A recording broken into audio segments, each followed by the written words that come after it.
Okay, hello, and welcome to another episode of Tech and Learning Conversations. I'm your host, Kevin Hogan, and I'm glad you found us. I'm very excited about this particular talk with Chad Stevens at ClassDojo, not only as a kind of ed tech journalist, but also as a parent to three kids who at some time were at three different schools with three different backpacks stuffed with cash, going to three different efforts between field trips or school lunches or even more significant fundraisers. There's never really a technology out there that was able to tie that stuff all together. But now it seems that ClassDojo is ready to tackle that process. So no one better to talk to than Chad, who has a background not only as a teacher, a principal, a CTO, and no small detail here, he has a doctorate in school finance. So I think if you are looking for a way for your district to finally automate their payment systems, I think this conversation will bring a lot of hope to you. Have a listen. All right, Chad, great to see you. Appreciate you taking the time to meet with me. Yeah, absolutely. Always a pleasure. Always prefer to see you maybe in a hotel lobby bar at the end of ISTE, having conversations, but Zoom is always, the next go-to. Yeah. And I have to say, a lot of times for tech and learning conversations, as a seasoned journalist, I don't like to think that I pick up my leads from press releases. But as the ClassDojo press release came across last month, it seems like you guys have some really serious new services coming out. And one of which, two things about the press release. First of all, it didn't mention artificial intelligence, which really enthused me. And second of all, as a parent of three kids over the past 20 years, at some point, three kids in three different schools and having to manage not only the forms processing, but really the payment processing of a field trip, a cookie sale. I mean, even like these small things as well as big things. Right. That was something that was always more difficult to manage than probably our taxes as a whole. I think that's fair. That's fair. And so, I mean, I know that you guys have a really deep reach into a lot of districts. And so when you introduce a product or service, and I'll let you kind of go into detail on what that is, it raised a lot of flags for me. So I'll stop jabbering. Maybe you could tell me a little bit about the genesis of the cash to digital payment system. Yeah, for sure. I think I agree with you. I mean, we were just talking about my kids, and they're out now, but I think the bottom line is this: payments in schools have always been pretty fragmented. They've been across a bunch of different systems, typically have different logins. And as you kind of go down this kind of paradigm of which I've been on for a while, of increasing family engagement, when you got to leave something to go to this and pay this, and there's really no connectivity to what's going on in terms of,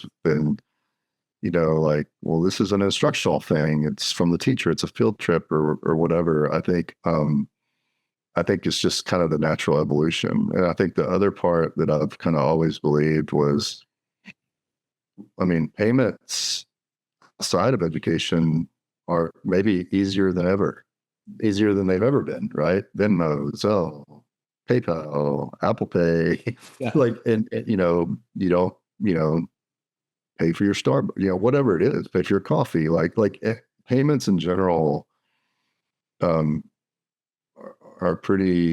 getting a lot easier across the board, in point of sales and things like that. And so I think the hypothesis really, and I think, ClassDojo has this and other companies have it too, is that this is something that, could really help districts not only have more engaged families, better accounting, less cash, and things like that. So it's just felt very natural. And with 50 million users in 180 countries, we felt like we were well positioned to be somebody that could make a difference there. So, with the press release, just to, level set there, we announced our partner Pay3, which we're really excited about, who has really deep chops into the educational world. We're still building it. It's still more of a late 2026 type of ad because we think there's some other things going on with ClassDojo that we really want to make sure we get out for back to school, and that and there's a lot of complexities with payments, so we want to make sure we get it right and listen to a lot of customers about what it can do. So yeah, that's the high level of our thinking, and payments outside of schools happen through communication channels a lot of times, and we think we're really poised to do something special. And I'm glad to dive deeper into some of those things. But yeah. Well, yeah, I mean, it definitely falls under the cliche of easier said than done, right? I mean, 15,000 districts, probably 15,000 different ways in which finances get moved over. A lot of times it's shoving cash into an envelope and putting it in Johnny's backpack, right? Oh yeah, absolutely. Yeah, get there. So open to get it. What is the expectation? Just like for the day to day from, I guess, a parent's perspective. This almost seems like it's as much for the parent as it is maybe for the district, and in terms of management. Yeah, I mean, I think a couple things that I would highlight about like the vision, if you will, is that look, like ClassDojo, is a very engaging app, very easy to use. The user interface is very strong. We have a lot of engagement. Our open rates on messages are, I think, the best in the industry. People go to ClassDojo as very much like a social media look and feel. So I think, teacher announces that there's a field trip. There's a button just right there inside the message that you click, goes out to your Apple Pay, you click the button, Face ID, however that works, and you make the payment. But I think on the back end, having been a CTO and a school principal, and actually my doctorate is in school finance, that's all got to map back to coding and the ability to accounting and to account for everything. And so I think there's kind of the front facing piece to make parents' lives easier, make teachers' lives easier, but there's also the back end piece of like making sure that we know where all this money is flowing, that it's going to the right place. And, when you think about, PCI and security standards and FERPA and COPA, Pay3 has been a great partner. I think the other thing that I think is that I'm probably most excited about this tool, and something that I just, really believe in, is that, like 1 in 6 US households are what people call unbanked. And I think we don't think about that a lot. And there's a lot of people in the United States, millions of families operate on a cash only. Right. They can't get a credit card, so they can't use digital payments. And so one of the things ClassDojo Payments is going to address directly is the ability to pay for things with cash. And so Pay3 has a really unique system where you can go down to CVS or Walgreens or 7-Eleven or Family Dollar, scan a barcode, pay $10 for a field trip, and it'll route that digitally back to the school district. And so just because a kid doesn't have a bank doesn't mean that they struggle to get to go on a field trip or something like that. And so I think, to me as a former teacher, that was just one of the really exciting things about what we plan to build. And I think it's probably one of the more unique features. I don't know of any other company right now that would have that feature. And, I'm pretty excited about that. Yeah, I mean, I've done some reporting on the higher ed space where payment processing is a really big deal, especially during COVID. A lot of what used to be antiquated systems immediately became, remote banking, and you can use your phone and that sort of dynamic. But then again, at that point, you're only talking about maybe even at the biggest colleges, 8,000 kids in a class or whatever. I mean, in some district here in families, there's going to be a lot more of a dispersion here. Can you talk a little bit about like walk me through Johnny's field trip? I would say, so you know, in terms of like how a parent might pay yeah. I mean, I think, I think I'll weave in another really exciting thing we have now, which is our Canva partnership, right? So I think we're the only education company that has, a post from Canva into ClassDojo. Teacher builds a very awesome Canva template that's very engaging on a trip to the New York City Zoo with great Canva graphics of giraffes and lions and zebras and all that stuff. They put the message out into ClassDojo. Parent sees it, super engaging. Oh, I can just pay for this right here. They click the button, they pay, no money in the backpack. Tracking, so the parent or the teacher doesn't have to be like, well, shoot, like, I think one of the things, when I was a principal and a teacher is tracking who paid. Yeah. But like, I remember mornings where we were like, wait, like, Susie didn't pay to go on this field trip. Yeah. And we're getting on the bus, right? Like, and, of course we always figured it out, and there's always somebody that'll figure it out. But I think just the tracking and the ability to send a reminder and, right. All those things. And so again, I think it's always been about, ClassDojo has always been about like removing the barrier from school for families to engage and make it really easy. And this is just like pretty natural progression, I think.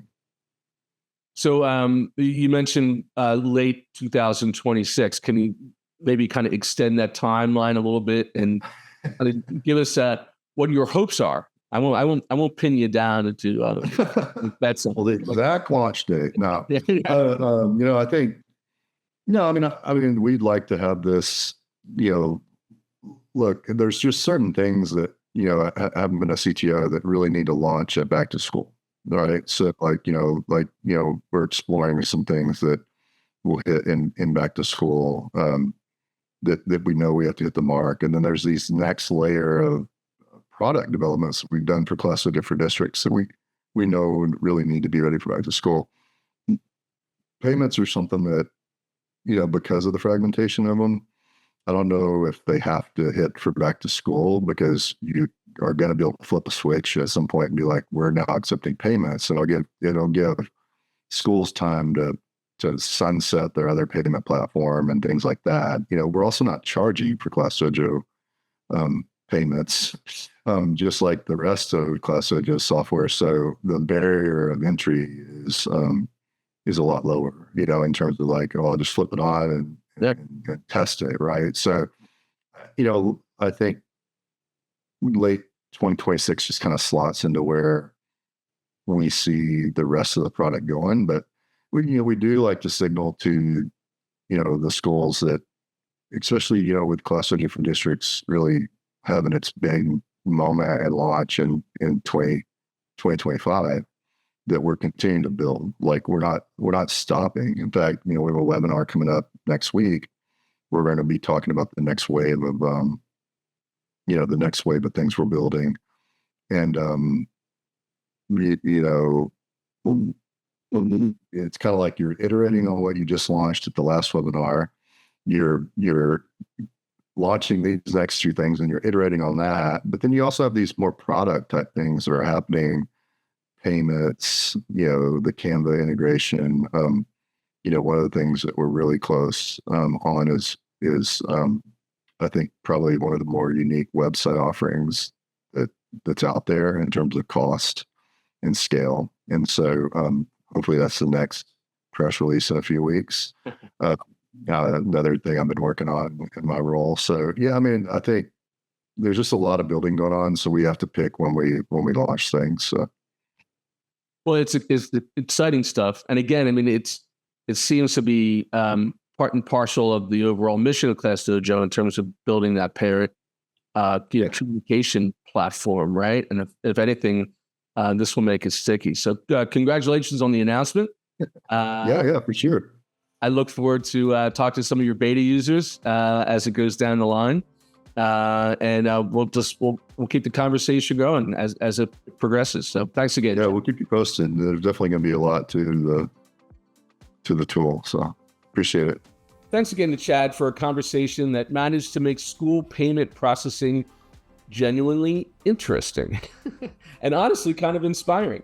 The idea of the unbanked student is one that I keep thinking about. It's easy to talk about equity in education in the abstract. It's another thing to build a system where a parent can walk into a 7-Eleven, scan a barcode, and make sure their kid gets on the bus for that field trip without having to feel awkward. That's a concrete problem with a concrete solution, and it's the kind of thing that tends to get overlooked when EdTech is busy chasing that next big thing. So we'll have links in the show notes to ClassDojo and Pay Theory if you want to follow the rollout. And if you found value in today's conversation, please subscribe to the Tech and Learning Conversation podcast wherever you listen and share it with colleagues. Until next time, I'm Kevin Hogan.